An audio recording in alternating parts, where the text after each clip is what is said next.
देखिए, जब घटना हुई राजू पाल जी की, तो आप समझ सकते हो कि एक महिला के साथ क्या बीतता है ना। तो जब वो घटना हुई और जब मैंने सुना, तो मान के चले जैसे मेरे पैर से जैसे कोई ना धरती सरक गई हो ऐसा। और मुझे विश्वास ही नहीं हो रहा था कि मतलब विधायक जी की हत्या हो गई है और राजू पाल जी की हत्या हो गई है और वो एक्सपायर हो गए हैं। मुझे विश्वास ही नहीं हो रहा था। मगर क्योंकि बातें एक बढ़ रही थी, लोग भीड़ लगा रहे थे, तो फिर चीजों को मैं समझ रही थी। तो वो जो संघर्ष का दौर था और वो जो दिन था, वो बहुत मेरे जीवन का काला दिन था।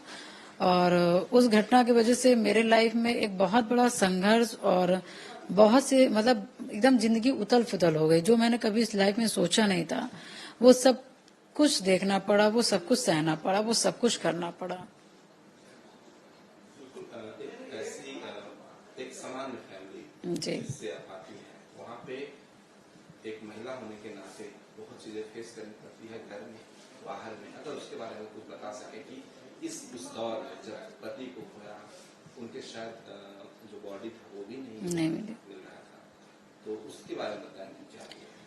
देखिए, जैसे कि हम लोग सामान्य घर से हैं और आप परिवार की बात की है, तो देखिए अमूमन होता क्या है, इसीलिए मैं परिवार को बाहर भी और सब जगह बैठती हूँ तो समझाती हूँ कि जब आपके घर में कोई घटना हो तो आप पहले अपनी बेटी या बहू के उसके विचार को सुनने का काम करें, समझने का काम करें कि वो क्या चाहती है। वो गलत है तो आप उसको इग्नोर कर दो, और वो आपके लिए लड़ना चाहते, आपके परिवार के लिए लड़ना चाहते, उसे एक्सेप्ट करो और उसको मजबूती से उसका साथ दो।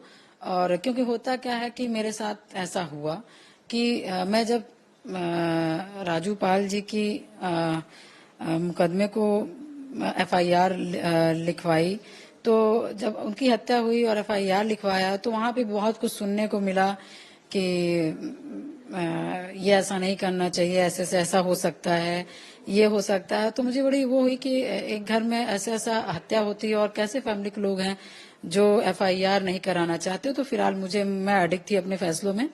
मैंने कहा नहीं, मैं एफआईआर कराऊंगी। मैं किसी अतीक अहमद को नहीं जानती हूँ। मेरे पति की हत्या हुई है, मैं जो लिखा पढ़ी जो होती है मैं वो कराऊंगी, जो जैसे होता है वो मुझे आगे बताइए। तो मैं करती गई। उसके बाद जो फिर एक महिला जो एक घर में होता है, वो भी कहीं ना कहीं मेरे साथ बहुत अच्छा नहीं हुआ। जब पति की हत्या हुई तो सारा एक जैसे घर के अंदर एक महिलाओं का, जिसको कहा जाए चोचला ना, किसी ने कहा कि पैर अच्छे नहीं है, किसी ने कहा कि ये अरे बड़ी ये है, आते आते आते हुए ऐसे हो गया। बहुत सी चीजों मतलब पता है, एक अतीक का जो वो था, घटना था जिसने किया था, वो एक अलग सा टेंशन, और एक जो घरेलू एक टेंशन टशन और परेशानी वो अलग फेस करना पड़ रहा था। और इतना फेस करना पड़ रहा था कि आप सोच नहीं सकते। और चाहे बहुत से लोगों ने इसमें भी राजनीति की, वो एक अलग से मेरे लिए परेशानी थी। तो मैं उस दौर में बस इतना ही कह सकती हूँ एक अपने लिए कि जो मेरे साथ जो हुआ जैसे हुआ उसकी छोड़ दीजिए। मान लीजिए, मैं बस एक चीज कहना चाहती हूँ, आज मौका मिला, आपने पूछा है, तो बस मैं बस ये कहना चाहती हूँ कि कभी किसी लड़की के साथ कोई भी तकलीफ हो तो उसके पहले विचारों को सुने, समझे, और वो लड़की आपके लिए लड़ने के लिए तैयार है तो आंख बंद करके उसको मजबूत करिए और उसके साथ खड़े होइए। ये मेरा खुद का एक अपना वो है। तो आप ये सोच सकते हैं कि मैंने ये जो चीजें बोली हैं, तो कहीं ना कहीं मेरे उस समय मेरे साथ बहुत घर के अंदर भी बहुत अत्याचार हुए होंगे। तो उस चीजों को मैं बहुत नहीं बता सकती हूँ, मगर बस मैं ये कह सकती हूँ कि ऐसे महिलाओं का सपोर्ट करना चाहिए। बिल्कुल, उसके बाद एक जर्नी एक विधायक की भी रही आपकी, ऑब्वियसली बाहर उनके लोगों को फेस करना, जिनका एक बड़ा साम्राज्य ही कर सकते हैं, उनको फेस करना। तो क्या आपके जान के ऊपर कभी खतरा बना था इस दौर में, और कभी अतीक से आमने सामने मुलाकात हुई थी? जी जी कुछ बोला? जी जी देखिए, सन 2005 की मुझे घटना याद है, क्योंकि उस समय तो हम लोग ना, मेरे परिवार से कोई कुछ था ही नहीं। और मैं भी चुनाव हो गया था उस टाइम, शायद मैं चुनाव हार के सन 2005 का बैठी थी। और उस समय मेरे साथ घटना हुई। मैं छत पे खड़ी थी, मेरे ऊपर एक फायरिंग की गई, जिसमें आज भी मेरे इस कान में प्रॉब्लम रहती है, और वो मेरे कान से गुजरती हुई निकल गई। लग नहीं पाई, वो ईश्वर का पता नहीं क्या रहा होगा, मौत नहीं रही होगी।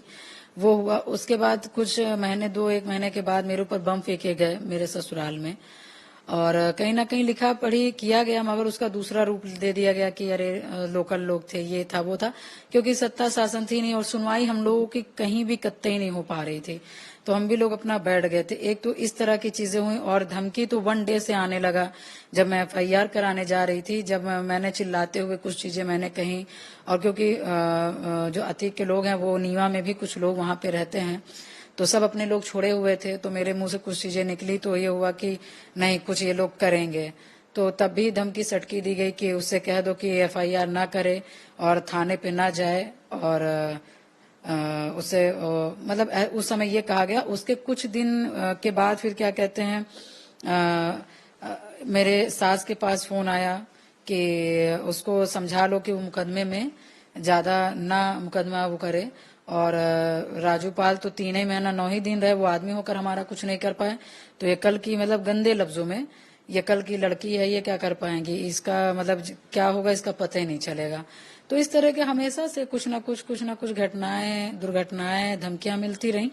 मगर क्योंकि देखिए हम लोग के लाइफ में कुछ बचा भी नहीं था। और रही बात, तो क्योंकि मैं एक चीज मैं थोड़ा सा जरूर कहूंगी वो हर इंसान को, कि जब आपके लाइफ में, देखिए ईश्वर आपको संघर्ष ऐसे नहीं देता, कोई वजह होता है आपको संघर्ष देने के लिए। तो मैं यही मान के चलती हूँ, मैं ईश्वर को ज्यादा मानती हूँ।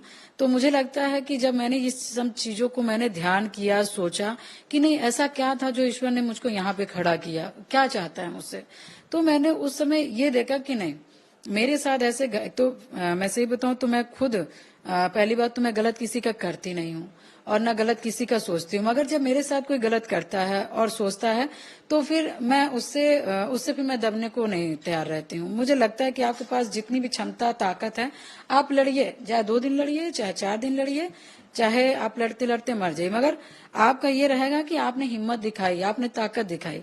और जन्म और मृत्यु तो ईश्वर के हाथ में लिखा है, वो किसी इंसान के हाथ में नहीं है। मगर ठीक है, जिसके हाथ से लिखा है वो होगा।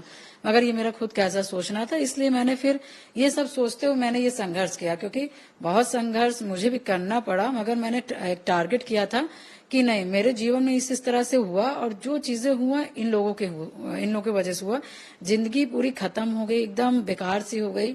ना एक समय तो ऐसा था कि लोग मान सम्मान ही नहीं देते थे।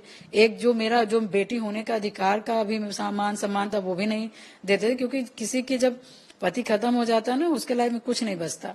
ये तो आप जब कुछ बन जाते हो, कुछ पा जाते हो, कुछ बोलने लायक हो जाते हो, तो आपको मान सम्मान स्वाभिमान मिलता है। मगर आप जब डेड रहते हो, आपको कुछ नहीं रहता, तो लोग भी ऐसे बस आते हैं और ऐसे देख के निकल जाते हैं, आपसे बचते हैं। तो वो सब दौर हम लोगों ने सब देखा हुआ है। तो बस मैं यही कहना चाहती हूँ कि आपको संघर्ष करना चाहिए। ईश्वर ने जो संघर्ष दिया है कुछ सोच समझ के दिया होगा, ऐसे कोई नहीं देता, ईश्वर ऐसा नहीं देता। कभी ऐसा सोचा था कि अतीक और उसके भाई या उसके बेटे के साथ मतलब 15 दिन भी नहीं बीते और एक साथ ऐसा हो जाएगा, कोई एक लड़का आएगा गोली मार देगा उसके घर से 1-2 किलोमीटर की दूरी पे, कभी ऐसा सोचा था? नहीं, ये देखिए, ये तो नहीं सोचा था कभी भी, क्योंकि वो सोचने वाली बात भी नहीं थी, क्योंकि इन लोगों के बारे में कोई सोचता ही नहीं था, ये मैं कह सकती हूँ, कोई सोचता ही नहीं था। और मान लीजिए इस तरह से घटना हुई है, जो आप लोग ने देखा, हमने देखा, तो इसको बस मैं यही कह सकती हूँ कि जो अतीक अहमद के जो विचार थे, जो कार्य प्रणाली थी, जो उनके कृत्य थे, वो प्रयागराज की जनता अच्छी तरह से जानती है। और इसको ये आप कह सकते हैं कि जो जो इंसान जैसा देता है बदले में उसको वैसा मिलता है। आप अच्छा करोगे, लाख आपके साथ सारी दुनिया आपको उस व्यक्ति के लिए लग जाएगा कि नहीं इसको यहाँ से हटाना है, नहीं इसको नुकसान पहुंचाना है, इसके साथ गलत करना है। मगर ये मेरा खुद का तजुर्बा है। मगर ईश्वर उसके साथ नहीं गलत होने देता है, वो हर क्षण हर पल उसको उसका बचत करता है, उसको बचाता है। मगर हाँ, आपने हर पल हर लोगों के लिए कुछ ना कुछ, एक होता है गलत, मगर अधिक से अधिक आपने गलत किया है तो फिर ईश्वर आपका साथ छोड़ देता है। तो मुझे लगता है ये उसका रूप रहा है जो उस दिन घटना हुई। आखिरी सवाल कि अतीक और उसके भाई की मौत हो गई, इसका क्या ये मायने है, क्या ये कहा जा सकता है कि उसके जो सिंडिकेट है, उसके जो पूरी जो ताकत है वो भी इलाहाबाद प्रयागराज या इसके आसपास इलाकों से खत्म माना जाए? नहीं नहीं, ये नहीं कहा जा सकता है, क्योंकि पिछले कई सालों से मैंने जो नोटिस किया कि अतीक अहमद काफी समय, जब राजू पाल जी की हत्या हुई है तो उसके बाद से काफी समय से अतीक अहमद जेल काटे, जेल में ही रहे। और उसके उपरांत मैंने ये देखा कि अधिकतर लोग जो अतीक के गुर्गे थे वो आपस में ही अतीक के जमीन कब्जा करने लगे, और अतीक के पैसे का हिसाब किताब में कहीं ना कहीं जैसे 5 करोड़ की है तो दे रहे हैं, 1 करोड़ 4 करोड़ अपनी रख ले रहे हैं। तो ऐसे भी बहुत से गुर्गे हैं जो अतीक अहमद से ज्यादा आज की डेट में मजबूत हो गए हैं। हम लोगों ने तो सिर्फ टारगेट जहां पे किया था वहीं किया था, मगर मैंने ये देखा कि वो सब होते होते बहुत से अतीक के लोग भी बहुत मजबूत हो गए हैं, और जो कि क्रिमिनल माइंड के लोग हैं, जो जमीन कब्जा करना, लोगों को परेशान करना, लोगों के ऊपर मुकदमा लगा करके उनके जमीन को हड़पना, ऐसे कार्य कर रहे हैं। अभी आपने शर्मा को, एक है शर्मा जी की वीडियो आई है यूट्यूब में, मैंने देखा था चैनल में, तो लेटेस्ट अभी उनका ये था कि उनके अतीक के गुर्गे ही हैं, और उन्होंने अपने बयान में कहा कि, और बहुत अच्छा उनका शोध रहा है, उन्होंने अपनी सोच विचार करके बोला है कि जो उन्होंने सोचा समझा होगा कि आज के डेट में अतीक के जो गुर्गे हैं, उनके गुर्गों को अतीक की जरूरत ही नहीं थी, वो अतीक से इतना मजबूत हो गए हैं। तो मैं तो ये कहूंगी कि उनके ऊपर भी ध्यान रखा जाए, ताकि पैसा कमाते कमाते और बहुत ज्यादा वो भी ना अंधे हो जाएं कि वो भी अपना उल्टा सीधा बहुत ज्यादा चरम पे करने लगे। तो ऐसे उनके गुर्गों के ऊपर भी लगाम लगाना जरूरी है, क्योंकि ये कब कितना गुनाह करने लगे, कितना गलत करने लगे, इनके लिए कुछ नहीं कहा जा सकता, क्योंकि इनके लिए सिर्फ और सिर्फ एकमात्र कोई काम की चीज है तो वो सिर्फ पैसा है। और मेरा मानना है कि पैसा सब कुछ नहीं होता है, मगर सब कुछ नहीं होता, क्योंकि परिणाम स्वरूप आपने देखा होगा कि चाहे वो अतीक अहमद और अशरफ का मर्डर रहा हो, चाहे उसके पहले का मर्डर रहा हो, तो मैं ये कहना चाहूंगी कि पैसा कोई छाती पे लाद कर नहीं ले जाता है। खाने पीने के लिए और अपने रोजमर्रा जीवन जीने के लिए चीजें पैसा होता है, तो इतनी ही जरूरत है जितनी आपकी जरूरत है उतना ही रखना चाहिए। और इनकी सोच तो बहुत अलग है, तो ऐसे लोगों के भी ऊपर लगाम लगाना चाहिए, क्योंकि कब ये अतीक का रूप ले लें कोई नहीं जानता। क्योंकि जब तक अतीक थे तब तक अशरफ थे, ऐसे लोगों की हिम्मत नहीं पड़ी, मगर मान लीजिए अब वो नहीं है, मृत्यु हो चुकी है, तो हो सकता है ऐसे लोग सामने आए और ऐसे अपने आप को बनाना चाहें, कुछ नहीं कहा जा सकता। आप एक महिला है, शाइस्ता के लिए क्या कहेंगे? वो खुद भागी हुई है, अतीक की वाइफ। देखिए, महिला होने के नाते एक मैं बोल सकूंगी कि अब भी आज के डेट में है, और अभी के डेट में तो मान के चलिए कि उनके सामने अंधेरा होगा, उनके सामने आग के सामने अंधेरा होगा, क्योंकि महिला का पीड़ा मैं अच्छी तरह से समझती हूँ। अब क्योंकि जो अतीक अहमद ने किया वो चीजें तो उनको मिली ही, मगर जो एक महिला की सोच है उसके नाते मैं कहूंगी कि आज के डेट में वो महिला बहुत परेशान होगी, क्योंकि जिसके बेटे का एनकाउंटर हो चुका है और जिसके पति और देवर की हत्या हो चुकी है, तो वो महिला कहीं ना कहीं अंदर से बहुत टूटी और बहुत परेशान हुई होगी। और मगर ये कहा जा सकता है क्योंकि अपने पति के कामों को वो अच्छी तरह से जानती थी, तो हो सकता है वो विचार करें, वो सोच रखें कि उन्होंने गलत किया, और एक महिला होने के नाते मैं यही कह सकती हूँ।